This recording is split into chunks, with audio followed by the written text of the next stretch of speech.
सर्वांगीण विकासासाठी अहोरात्र झटणाऱ्या सरांच्या कामाचे अनेक असंख्य विद्यार्थ्यांचे मार्गदर्शक, शिक्षक, कार्यनिपुण, प्राध्यापक, कर्तव्यदक्ष प्राचार्य, प्रगल्भ वक्ता, दष्टे समाजकारणी, संवेदनशील लेखक, सायंटिफिक तरी आध्यात्मिक तत्ववेत्ता आणि आता आपल्या रात्रीचे आजोबा, अशा अनेक भूमिका साकारणारे सर मला लाभले यासाठी मी देवाची खूप खूप ऋणी आहे.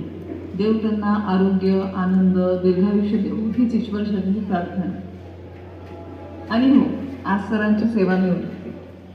खरं तर सेवा करणं सर कधी थांबवणार नाही आणि निवृत्तीची त्यांची वृत्तीच नाही. शेवटी एवढंच म्हणेन, गुरु ब्रह्मा गुरु विष्णू गुरुदेव महेश्वरा, गुरु साक्षात परब्रह्म तस्मै श्री गुरुदेव नमः. नमस्कार. Got to know that Bapu Shirode sir is going to retire on 8th February of this year. After completing 96 K first year K batch में आप उनको फिजिकल केमिस्ट्री पढ़ाते थे. आपकी oxidation, reduction, octet food, physical chemistry की energy से भरपूर classes हुआ करती थी और आपके द्वारा पढ़ाई गई चीज़ें आज तक लोगों को याद है. जब आप निजी कॉलेज के प्रिंसिपल बने थे उस वक्त भी मैं आपसे मिलने के लिए आया था और आपके सानिध्य में हमारे निजी कॉलेज के दिन काफ़ी अच्छे गुजरे थे. मैं इस अवसर पर आपको ढेर सारी शुभकामनाएं देता हूं, बधाई देता हूं कि आपने अपने जीवन के 40 साल स्टूडेंट्स की वेलफेयर के लिए और सब्जेक्ट की सेवा में आपने लगाया है. मुझे पूरी उम्मीद है, मैं ईश्वर से प्रार्थना करता हूं कि पोस्ट रिटायरमेंट में भी आपका जीवन आपके पूरे परिवार के साथ में स्वास्थ्यपूर्ण और मंगलमय. नमस्कार, मी ॲडव्होकेट महेश अहिरे, महाराजा सयाजीराव गायकवाड महाविद्यालयाचा माजी विद्यार्थी. असं म्हणतात, शिक्षक और सड़क दोनों एक जैसे होते हैं, जो भी उन्हें मिल जाता है वो अपनी मंजिल को पा लेता है. आमच्या आयुष्यामध्ये महाराजा सयाजीराव गायकवाड महाविद्यालयाचे माजी प्राचार्य डॉक्टर दिनेश शिरोडे सर यांचं योगदान अगदी तसंच महत्त्वपूर्ण आहे. महाराष्ट्रामध्ये आम्ही वक्तृत्व आणि वादविवाद स्पर्धा करत असताना एका स्पर्धेविषयी सरांना माहिती दिली. सरांना सांगितलं की परिवर्तन सारखी स्पर्धा आम्हाला जिंकायची आहे. त्यावेळेला सरांनी सांगितलं की तू अभ्यास कर, वाचन कर, चांगल्या पद्धतीची स्क्रिप्ट बनव आणि त्याच्यानंतर मला येऊन भेट. मी स्क्रिप्ट वगैरे तयार केल्यानंतर स्पर्धेच्या 10 दिवसा पहिले सरांना भेटलो आणि सरांना विचारलं की सर काय काय बदल करू. सरांनी सांगितलं की इथून पुढे तुला दररोज सादरीकरणासाठी माझ्यासमोर यायचं. मी सहज मनामध्ये विचार केला की 8,500हून अधिक विद्यार्थी या महाविद्यालयामध्ये शिकतायत. सर खरोखर मला तेवढा वेळ देतील का. मी पुढच्या दिवशी सरांकडे आलो, सरांकडे सादरीकरण केलं. म्हणजे अगदी 10 दिवस सरांनी मला ऐकून घेतलं. म्हणजे प्रश्न सांगायचा एवढा आहे की रविवार असताना सुद्धा सर मला फोन करून बोलवत असत की महेश, तुला तुझ्या स्क्रिप्टमध्ये अजून काय काय सुधारणा करता येईल याच्यावरती आपल्याला बोलायचं. आणि मी ज्या वेळेला स्पर्धा जिंकलो त्यावेळेला जेवढा आनंद मला झालेला होता त्याहून जास्त आनंद मी हा सरांच्या चेहऱ्यावरती पाहिलेला होता. सर नेहमी आम्हाला मार्गदर्शन करायचे, सहकार्य करायचे. अभ्यासिकेमधून पुस्तकं लागत असतील, वाचनालयातून पुस्तकं घ्यायची असतील तर सर स्वतःच्या अकाउंटवरती ते पुस्तकं आम्हाला देत असायचे. आज 28 फेब्रुवारी रोजी सर निवृत्त होत आहेत, परंतु सर निवृत्त होत असताना सरांचं नुकसान हे मालेगावातील हजारो विद्यार्थ्यांना इथून पुढे होणार आहे. कारण सर मार्गदर्शन करण्यासाठी आम्हाला महाविद्यालयामध्ये दिसून येणार नाही. म्हणजे असं म्हणतात की एक शिक्षक जेव्हा निवृत्त होत असतो त्या वेळेला कित्येक पिढ्यांचं नुकसान होत असतं. खऱ्या अर्थानं सर जरी निवृत्त होत असले तरी येणाऱ्या कालावधीत मालेगावातील कित्येक पिढ्यांचं नुकसान होईल हा प्रश्न खऱ्या अर्थानं गंभीर आमच्यासमोर दिसतोय. आज निवृत्त होत असताना मी मनापूर्वक त्यांना शुभेच्छा देतोय, परंतु त्याच वेळेला त्यांनी स्वतःचं आरोग्य असेल, स्वतःचं कुटुंब असेल, आतापर्यंत कुटुंबाला हवा तेवढा वेळ देता आला नसेल. इथून पुढे सरांनी नक्कीच स्वतःच्या कुटुंबाची काळजी घ्यायला हवी, कुटुंबाला मनसोक्त वेळ द्यायला हवा, स्वतःच्या मुलांना, मुलींना, नातूंना मनापासून त्यांनी वेळ द्यायला हवा. आणि त्याचबरोबर आतापर्यंत त्यांनी जे शिक्षणाचं, ज्ञानदानाचं कार्य केलेलं आहे ते निवृत्तीनंतर सुद्धा न थांबवता मालेगावातील, महाराष्ट्रातील सगळ्यांना वेगवेगळ्या माध्यमातून त्यांनी ज्ञानदान देणं सुरू करावं. मी एवढा आशावाद व्यक्त करतो आणि आपली रजा घेतो. मनपूर्वक धन्यवाद. इस वक्त मैं बात कर रहा हूँ दिनेश शिरोडे सर की, जिनमें ये क्वालिटी है। मैं बहुत ज़्यादा इधर उधर की बात तो नहीं करूँगा, लेकिन जितना वक्त मैं एमएसजी कॉलेज में रहा, मैं 4 साल एमएसजी कॉलेज में रहा, लेकिन मेरा वहाँ पर सबसे अच्छा समय जो गुजरा वो दिनेश शिरोडे सर की निगरानी में गुजरा। यानी जब सर वहाँ के प्रिंसिपल बने तो सर ने कल्चरल डिपार्टमेंट को बहुत ज़्यादा एक्टिव कर दिया, और सर के साथ जो समय वहाँ पर गुजरा वो मेरी लाइफ का सबसे अच्छा समय था। सिर्फ मैं नहीं, ऐसे जितने स्टूडेंट थे जो कल्चरल एक्टिविटी में एक्टिव रहा करते थे, भाग लिया करते थे, वो सभी बहुत खुश थे, क्योंकि एक स्टूडेंट की जब अंदर की क्रिएटिविटी उभर कर सामने आती है, या एक ऐसा स्टूडेंट जिसमें कुछ न कुछ क्रिएटिविटी की सलाहियत हो, जब उसे मौके मिलते हैं तो वो ज़रूर उसकी लाइफ का टर्निंग पॉइंट होता है, चेंजिंग पॉइंट होता है। और एक शिक्षक को सिर्फ सीमित नहीं रहना चाहिए कि अपने लेक्चर तक सीमित रहे, एक प्रिंसिपल को अपने ऑफिस तक सीमित नहीं रहना चाहिए। हाँ, एटीट्यूड ज़रूर रहना चाहिए, लेकिन ऐसा एटीट्यूड जो स्टूडेंट को आपसे दूर कर दे, वो किसी काम का नहीं। अगर मैं दिनेश शिरोडे सर की बात करूँ तो सर में एटीट्यूड है, लेकिन एक इतना अच्छा एटीट्यूड है जो बच्चों को खुद से करीब करता है। सर ने हमेशा जो है मुझको गाइड किया। मैं वाद विवाद स्पर्धा में, स्पीच कंपटीशन में, पोइट्री कंपटीशन में मैं भाग लिया करता था, और जब कभी ऐसे मौके आते, जब कहीं पर पूरे महाराष्ट्र में, इंडिया में कोई स्पर्धा होती, तो सर मुझको ज़रूर याद करते, मुझको बुलाते और कहते, इमरान तुझको जाना है। इतना ही नहीं, बल्कि मुझे बहुत अच्छी से याद है कि नंदुरबार की एक स्पर्धा थी, और ये बात थी कि किसको भेजा जाए, तो सर ने मुझे बुलाया और कहा कि इमरान तुझको यहाँ पर जाना है। उसके बाद जो है मैंने तैयारी की, और जाने के समय मैंने सर को उनके प्रिंसिपल कैबिन में जाकर वहाँ पर स्पीच सुनाई। सर ने पूरी स्पीच सुनी, और उसके बाद सर ने मुझको 2-3 पॉइंट बताए, कहा कि इमरान इसको इसमें ऐड कर ले और तू ही फर्स्ट प्राइज़ लेकर आएगा। बस मैं वहाँ से गया, और ऐसा ही हुआ कि वहाँ पर स्पर्धा में बहुत अच्छे जो लोगों ने भाग लिया था, स्टूडेंट ने, लेकिन उन सभी में मुझको फर्स्ट प्राइज़ मिला। तो आज का मेरा ये वीडियो बनाने का मकसद ये है कि दिनेश शिरोडे सर जैसा गुरु, टीचर, शिक्षक इस वक्त, इस दौर की ज़रूरत है, जो बच्चों की छुपी सलाहियतों को उभारे। और मुझे बहुत खुशी है कि मेरा कुछ समय सर के साथ बीता, और सर का रिटायरमेंट का वक्त है। मैं सर को अपनी ओर से शुभकामनाएं व्यक्त करता हूं, और ऊपर वाले से दुआ करता हूं कि सर हमेशा सलामत रहे, खुश रहे, शाद व आबाद रहे। और ये पंक्तियाँ, ये शेर सर के लिए कि अच्छे बुरे की तुमको खबर दे के जाऊँगा, चेहरों को पढ़ने वाली नज़र दे के जाऊँगा, लोगों में इस ज़माने का वो बुत तराश हूँ, पत्थर को बोलने का हुनर दे के जाऊँगा। धन्यवाद। मी संदीप दयानंद गुलाटी, आदिवासी विकास विभागांतर्गत ठाणे येथे अनुसूचित जमाती प्रमाणपत्र तपासणी समिती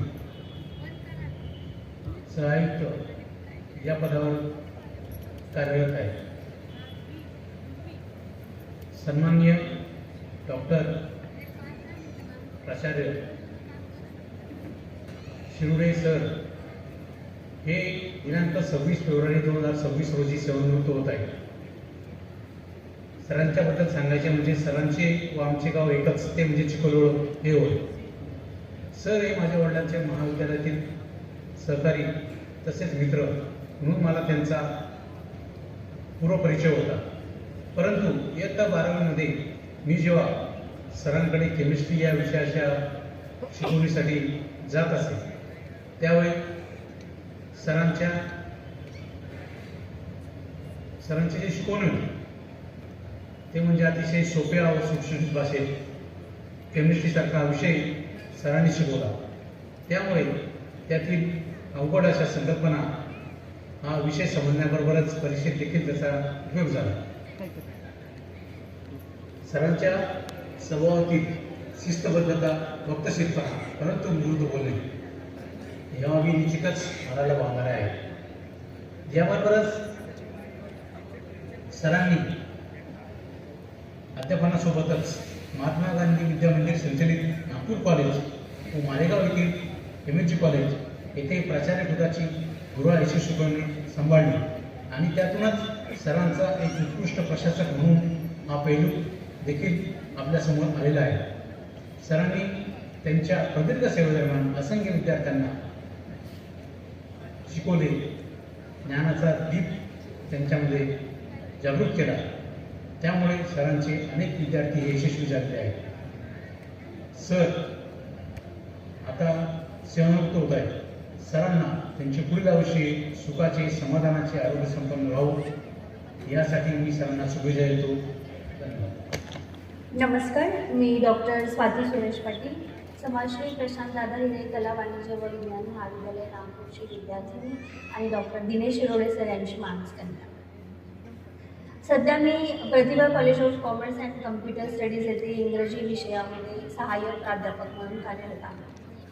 मगाशी मी माझी ओळख करून देताना ज्याप्रमाणे म्हटले की मी सरांची मानसकन्या आहे, ते म्हणण्याचं कारण एवढंच की मी पदवीला ॲडमिशन घेतल्यानंतर ज्या काही वैयक्तिक संघर्षातून जात होते त्या वैयक्तिक संघर्षामध्ये सरांनी मला आर्थिक पाठबळ दिलं.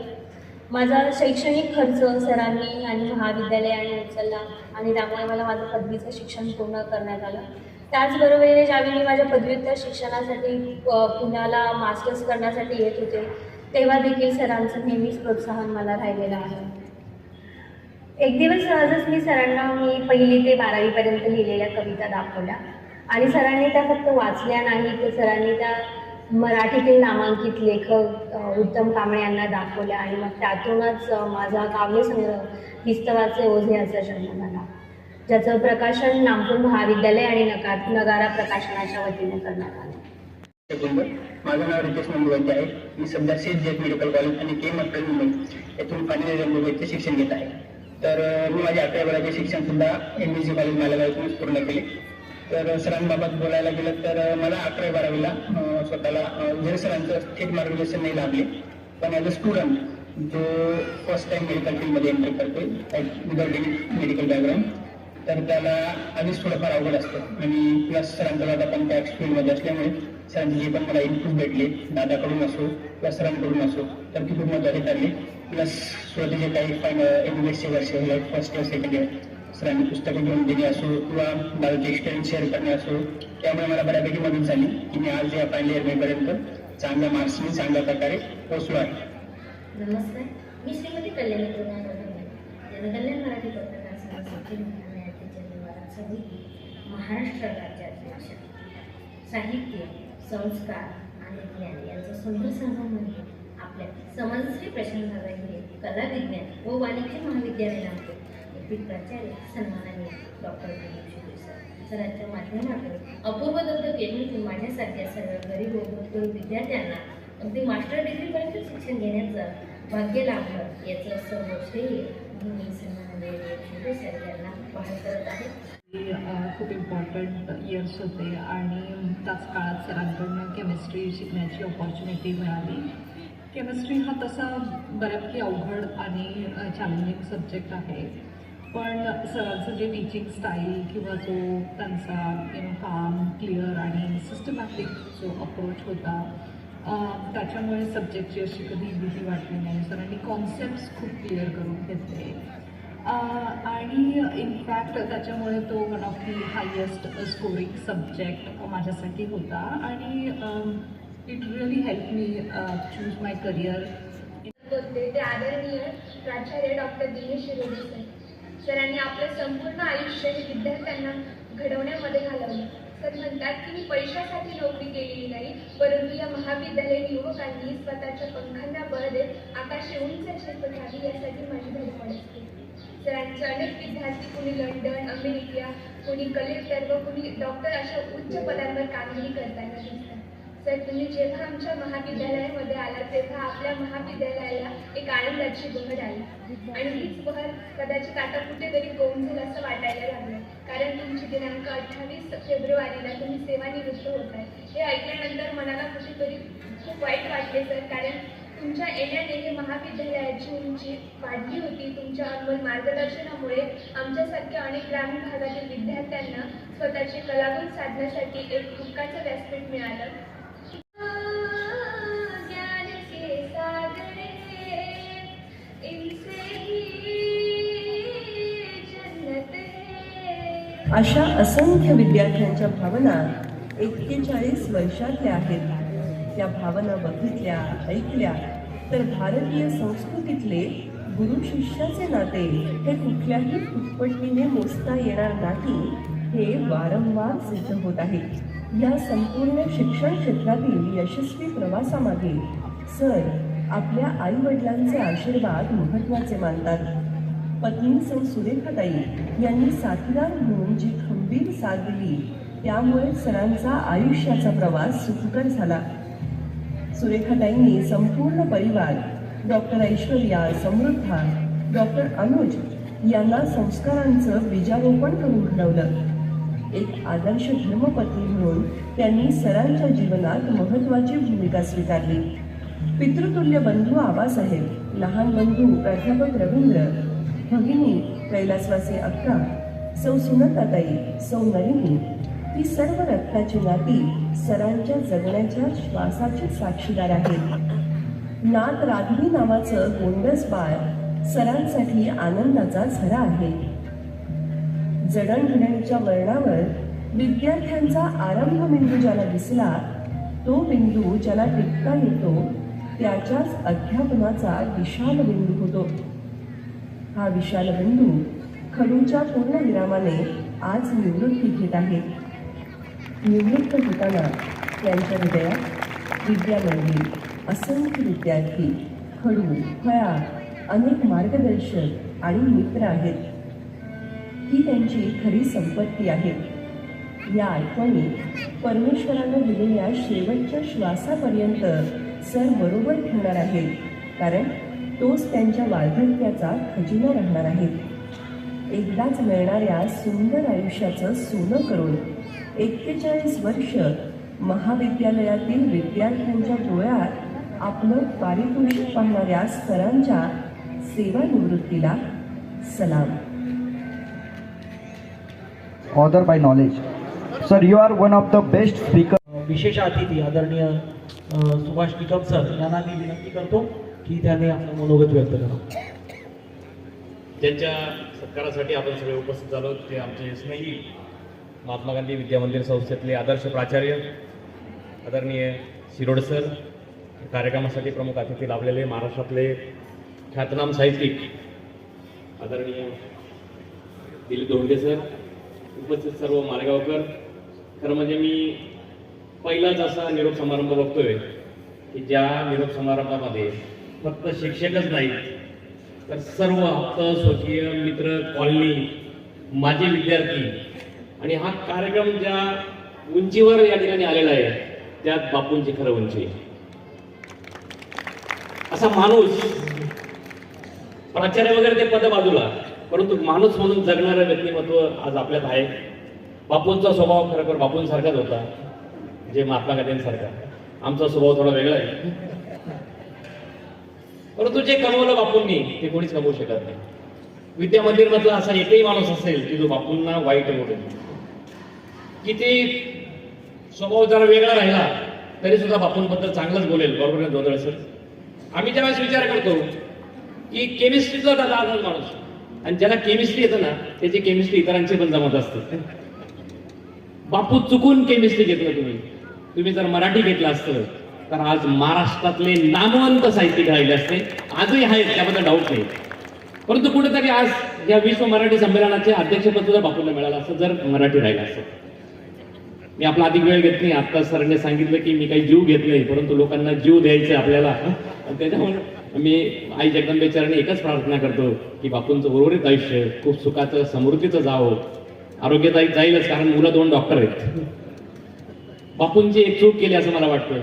बापू, तुमचं एखादं अपत्य हे शिक्षण क्षेत्रामध्ये पाहिजे होतं आणि तो आदर्श तुमचा पुढे चालला असता. ही खंत मला वाटते. परंतु असू द्या, शेवटी समाजसेवा करायची. की आज अनेक लोकांना अनेक आजार, अनेक व्याधी आहेत. अनुज 100% कोणीही गेला शिक्षण क्षेत्रातला माणूस तरी अनुज त्याच्याकडून 50%च पैसे घेईल असं मला वाटतं. मी या प्रसंगी अधिक वेळ घेत नाही, आमच्या वहिनींना धन्यवाद देतो, कारण प्राचार्यांची बायको ही जर कडक असेल तर प्राचार्य चांगलं काम करू शकत नाही. बापूंना मात्र घरून फुल सवलत होती, किती वाजता या किती वाजता जा आम्हाला माहित होते. ही मोकळीक दिली म्हणून बापू आज या समाजात मोकळ्या पद्धतीने फिरले. मी आपला अधिक न वेळ घेता या ठिकाणी थांबतो आणि बापूंना आयुष्य सुखाचं समृद्धीत जावं यासाठी प्रभूचरणी प्रार्थना करतो. Thank you very much. धन्यवाद सर.